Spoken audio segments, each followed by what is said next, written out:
Vocês poderiam falar dos riscos ou da mecânica dos fundos de CRI? Tem muita gente olhando somente dividend yield. Eu Tem acho que 3 lives falando sobre isso.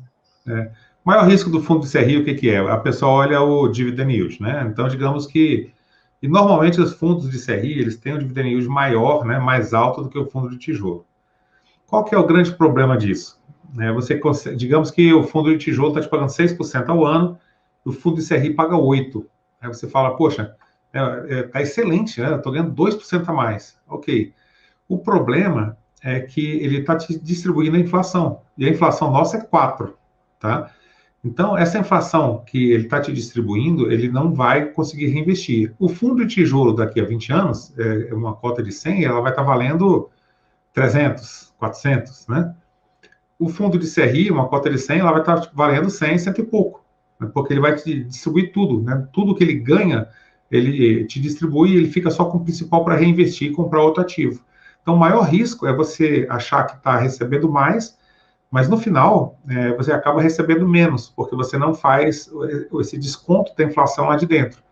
Então, para você comparar, digamos, hoje, né, a gente tem uma inflação de 4%, um fundo de tijolo que te paga 6%. Então, para ser mais ou menos parecido, o fundo de CRI teria que te pagar 10%, né, correndo o mesmo risco. Porque se correr mais risco, também já não valeria a pena. Então, não adianta nada você ter um retorno maior em um ativo com maior risco. Né? Você tem que ter um retorno maior num ativo com o mesmo risco. Né? Correr mais risco para ter o mesmo retorno não é a mesma coisa. Tá? Então você tem que comparar não só o dividendo que aquele fundo te paga, e sim se ele está te entregando inflação junto ou não. E grande armadilha, talvez, dos fundos de papel é essa, né? Que ela te entrega tudo, você acaba achando que o rendimento é maior, mas no final das contas, descontada a inflação, ele acaba sendo menor. Boa. Vamos ver se tem mais alguma aqui.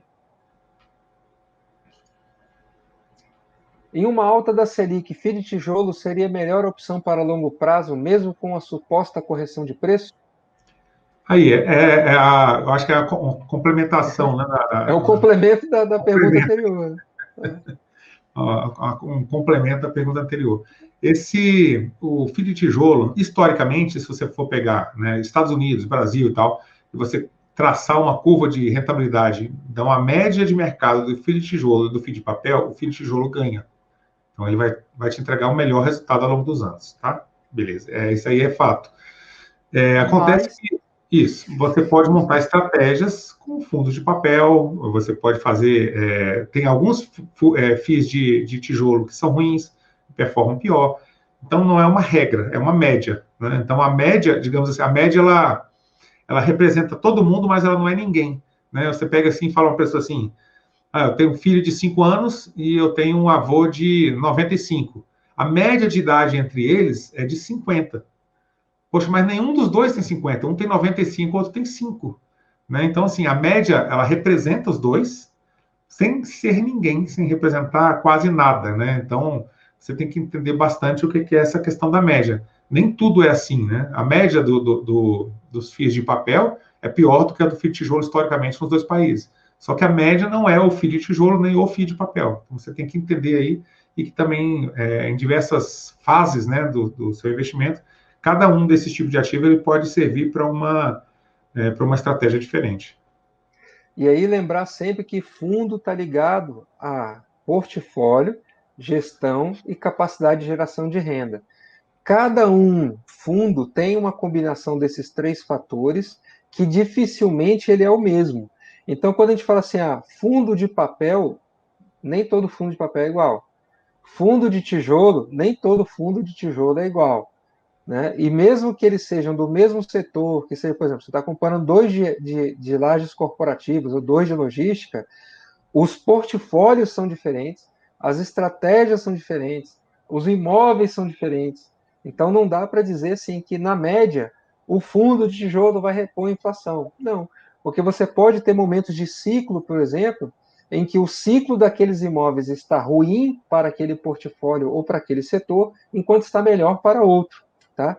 Então tem que fazer uma análise de caso a caso e entender que no longo prazo você vai ter um comportamento diferente desses fundos e que são características diferentes, eles não são melhores nem piores. Você tem fundo de papel com uma característica e fundo de tijolo com uma característica. E ambos vão estar muito mais precificados pelo juro longo do que pela Selic propriamente dita. A Selic pode gerar algum ruído de curto prazo nos preços, mas o que vai determinar a precificação desses fundos é a comparação com o ativo de risco mais com o juro de longo prazo, não de curto prazo. Beleza? Vamos ver se tem mais alguma coisa aqui.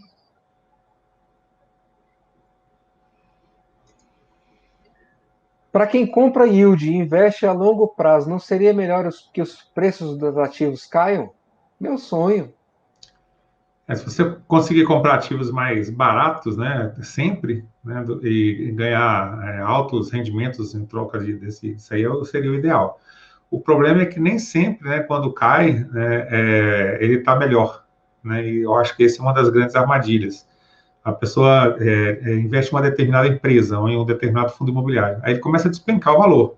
Aí você fala, opa, beleza, vou comprar mais, porque ele tá mais barato. O que está acontecendo, né, que ele seja que Está na está mais... promoção. Pô, se a bolsa toda estiver caindo por conta de uma crise, alguma coisa, tudo bem. Se for só aquele seu ativo, né, que está caindo, você tem que entender o porquê. Então você tem que fazer uma análise ali, realmente ativo por ativo, para você entender o que está acontecendo, uma análise fundamentalista. Você entendeu? Não, isso aqui é uma coisa passageira, né? Eles estão fazendo investimento, vai passar 2 anos sem distribuir, mas eles vão ali abrir uma outra indústria no Nordeste, isso aqui vai dobrar a produção, vão fazer. Então você sabe contar a historinha, você entende por que está caindo, você compra mais. Agora, você está comprando mais só porque está caindo, pode ser uma grande armadilha. Pode ser que aquela empresa ali vá praticamente a zero, né? Fica valendo 1 centavo, 2 centavos, e estava valendo R$ 20. Você jogou um monte de dinheiro fora. Então, assim, jamais invista num ativo que você não entende. Se você entender, você sabe quando é oportunidade ou não aquele ativo está caindo de preço.